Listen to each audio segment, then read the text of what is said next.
เด้ใช่หอยโขงมีเท่าไรกับบริยัง เป็นราคาเลยพี่น้องกิโลหนึ่งเท่าไร50 บาทกิโลละ50 บาทเขาจะหับซื้อ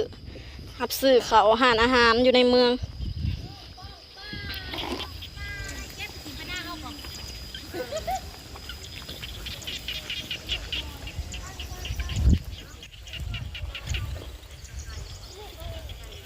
บรรยากาศอยู่ทงนา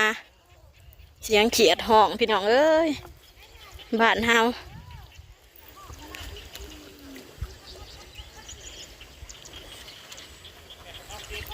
บ้านเฮาก็ซ้ำบ้านเฮานี่แหละจ้าความสุขบันนอกบันนาพี่น้องเอ้ยฝนตกมาฟังเสียงเขียดห้อง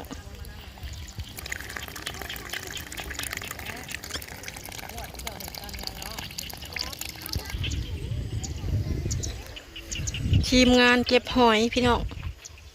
ลายบ่ทั้งนั้นน่ะ